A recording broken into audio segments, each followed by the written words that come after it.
The latest Poliwave federal popular vote projections are in, and the numbers paint a fascinating picture of the political landscape as we inch closer to the election.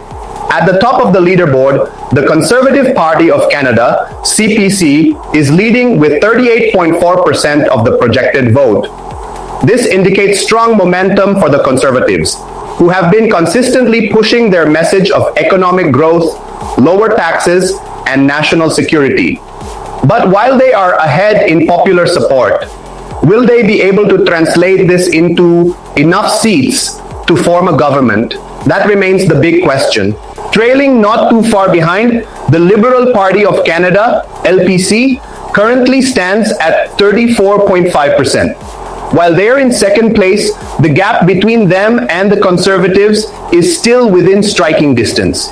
The Liberals, led by Prime Minister Mark Carney, have been focusing on social programs, climate policies, and progressive values. If they can mobilize their voter base effectively, we could still see a dramatic shift in these numbers before Election Day.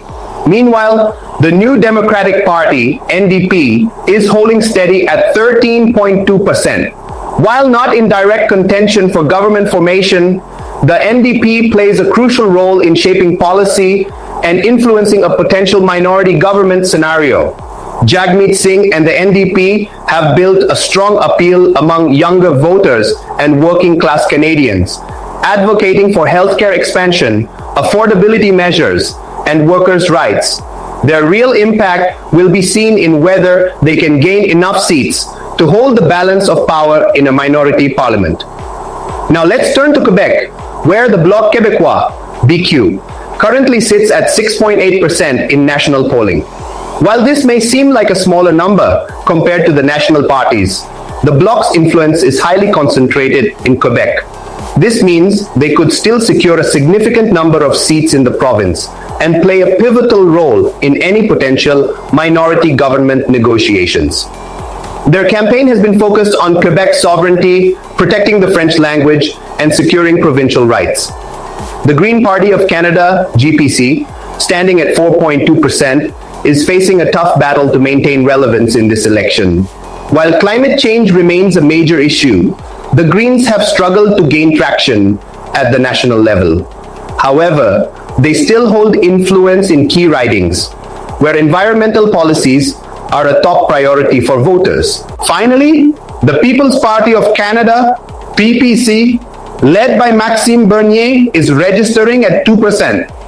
While this is a relatively small share of the vote, the PPC's presence could still have an indirect impact by pulling support away from the Conservatives, particularly among right-wing voters dissatisfied with mainstream party policies.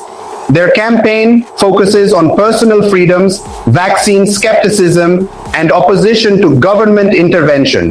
The race remains highly competitive, with the Conservatives leading but not necessarily securing a comfortable majority. The Liberals still have room to recover, and their ability to do so will depend on regional dynamics, voter turnout, and upcoming debates. The NDP and Bloc Québécois will be key players in determining the balance of power if no party secures a majority government. Meanwhile, the Greens and PPC will likely act as wildcards, potentially influencing close ridings as Canada's federal election campaign unfolds. The latest seat projections paint a picture of an intense and unpredictable race. With no party currently projected to secure a majority, the path to forming the next government remains highly contested. Here's where the numbers stand in our latest seat count projection. The Liberal Party of Canada, LPC, leads with 157 seats, falling short of the 170-seat majority needed to govern alone, while the Liberals maintain a strong presence in Ontario, Quebec, and key urban centres. This projection suggests they could once again be forced to navigate the challenges of a minority government. The big question, can they secure enough support from smaller parties to remain in power?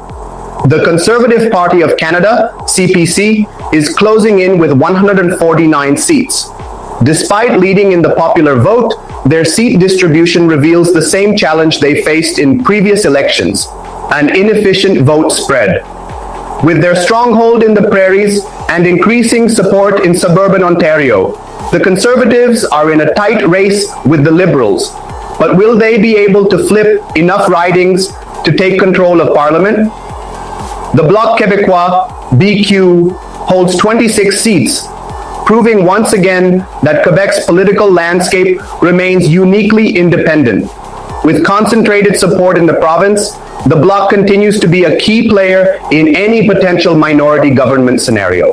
Will they use their influence to extract major policy concessions? The New Democratic Party, NDP, faces a tough reality, projected to win just 9 seats, a significant decline that could put their role in Parliament at risk. Historically, the NDP has played kingmaker in minority governments, but with these numbers, their ability to negotiate power may be severely diminished.